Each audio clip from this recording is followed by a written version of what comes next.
ஓசூர்ல வந்து கடந்த நீட் தேர்வுல கேன்சலேஷனுக்கு அப்புறம் அந்த நீட் பேப்பர் லீக் ஆனதுக்கு அப்புறம் கேன்சல் ஆனதுனால தற்கொலை செய்து கொண்ட தம்பி வீட்டுக்கு வந்து பார்க்க வந்தோம். நானும் கிருஷ்ணகிரியுடைய எம்பி கோபிநாத் அண்ணன் அவர்களும், கன்னியாகுமரியுடைய எம்பி வஜ்ஜய வசந்த் அவர்களும், மாநிலங்களவையினுடைய எம்பி கிறிஸ்டபர் திலக் அவர்களும் பார்க்க வந்திருக்கோம். மாவட்ட காங்கிரஸ் கமிட்டி எங்களை பொறுத்த மட்டும் கடந்த 2 நாட்களாக நாங்கள் தமிழ்நாட்டில் இந்த ஆண்டு மட்டும் நீட்ல 4 குழந்தைகள், நம்முடைய குழந்தைகள் தற்கொலை செஞ்சுக்கிட்டு இருக்காங்க. அந்த தற்கொலைங்கிறது நம்ம சாதாரணமாக கடந்து போகக்கூடிய இதாக இல்லை. இது வந்து தொடர்ந்து பேரண்ட்ஸை பொறுத்த வரைக்கும் மிகப்பெரிய அளவில் பாதிப்பு ஏற்பட்டிருக்கு. நீட் என்பது தமிழ்நாட்டில் இதுவரைக்கும் 34 குழந்தைகளுடைய உயிரை எடுத்திருக்கு.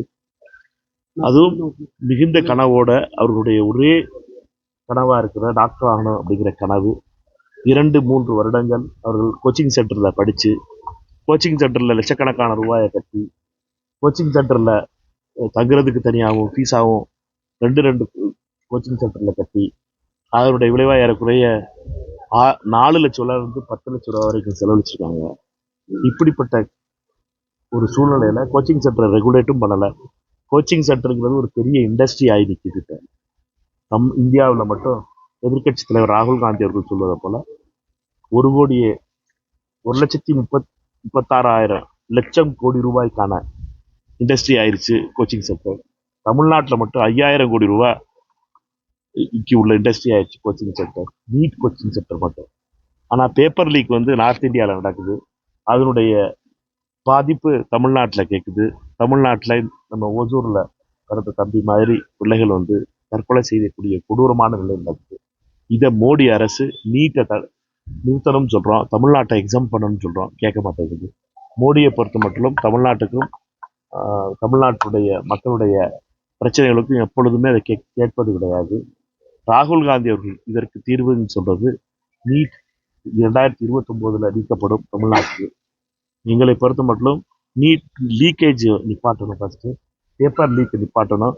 அதற்கு தர்மேந்திர பிரதான் ராஜினாமா செய்யணும்.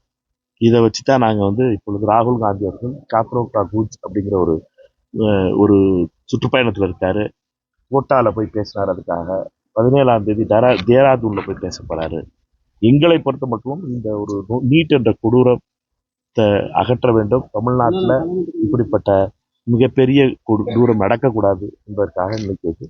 அந்த குடும்பத்தினுடைய வழியை கேட்டிருக்கோம். அவருடைய சில கோரிக்கைகளும் இருக்கு இந்த குடும்பங்கள்ல. அதான் தமிழக முதலமைச்சரிடம் திரு விஜய் அவர்களிடமும் சந்தித்து இதை பற்றி அந்த குடும்பங்களுடைய சூழ்நிலையை பற்றியும் எடுத்து சொல்லுவோம். அவங்க என்ன கோரிக்கை கொடுத்திருக்காங்க அது சொல்றது நல்லா இருக்காது. எங்களை பொறுத்த மட்டும் தமிழக முதலமைச்சரிடம் சொல்லிட்டு நாடாளுமன்ற உறுப்பினர் அதுக்கப்புறம் கொடுத்ததுக்கு அப்புறம் பேசலாம். நாங்கள் பத்திரிகையில தமிழக முதலமைச்சருக்கு கோரிக்கை கொடுக்கறதுக்கு முன்னாடி உங்க மூலமா பத்திரிகையில சொல்றதுங்கிறது நாகரிகமா இருக்காதுன்னு நினைக்கிறேன். உண்மையில பிஜேபி அண்ணாமலை வந்து ஒரு இயக்கத்துக்கு வந்து வந்து முதல் மாநாடு நடத்துறாரு. அதை நீங்க எப்படி பார்க்குறீங்க? அரசியல்ல மாநாடு நடத்துறது என்பதும் தொடங்குறது என்பதும் அல்லது அது கட்சியை தொடங்குறதுக்கு முன்னாடி ப்ரிப்பரேஷன் பண்ணுறது என்பதெல்லாம் எந்த தவறு கிடையாது. அது யார் செஞ்சாலும் சரி பாராட்ட வேண்டும். அதற்கு எங்களை பொறுத்த மட்டும் எந்த ஒரு பிரச்சனையும் கிடையாது. ஆனால் சகோதரர் அண்ணாமலையை பொறுத்த மட்டும் பிஜேபிக்கு அவருக்கு சம்பந்தம் இல்லாத மாதிரி சொல்லிக்கிட்டு இருக்கிறது தான் ரொம்ப வியப்பாக இருக்குது. இந்த வடிவேலுக்கு காமெடி மாதிரி தான். இவ்வளவு நேரம் இருந்து எப்படா கண்டுபிடிச்சியன்னு கேட்குறது மாதிரி இந்த கொண்டையை மறைக்காம விட்டியப்பா அப்படிங்கிற கதையாக இருக்குது. அது மாதிரி சகோதரர் அண்ணாமலை கொண்டையை மறைக்காம விட்டாரு. அவருக்கு எங்களுடைய வாழ்த்துக்கள். 3 deemed to be university status வந்து லூப்போல் லால கெயின் பண்ணாங்கன்னு விஷயம். ஸோ எஸ்பிஐ வந்து ஒரு 100 சீட்ஸ் வந்து இன்க்ரீஸும் பண்ணியிருக்காங்க. இந்த பாஸ்ட் கவர்மெண்ட்டில் வந்து அப்புறம் ஹெல்த் செக்ரட்டரியும் சரி, இப்போ சிஎம் செக்ரட்டரியாக இருக்காங்க. ஸோ வேறு health department involve in sense சொல்கிறாங்க. அதுக்கு வாட் இஸ் யுவர் ரொம்ப சீரியஸான விஷயம் அது. எங்களை பொறுத்த மட்டும் இது வந்து டீம்டு யூனிவர்சிட்டிஸுங்கிற பேரில் ஓசூர்லேயும் ஒன்று இருக்குது, கிருஷ்ணகிரி மாவட்டத்துலேயும் ஒன்று இருக்குது, திருச்சி மற்ற இடங்கள்லையும் இருக்குது. அது வந்து ரொம்ப எவ்வளவு கிளவராக திருட்டுத்தனம் பண்ணுறதுங்கிறதுக்கு ஒரு எக்ஸாம்பிள் இது. இந்த திருட்டுத்தனத்தை முடிச்சு வைக்கிறதுக்கு தான் திரு விஜய் அவர்களை மக்கள் முதலமைச்சராக்குனாங்க.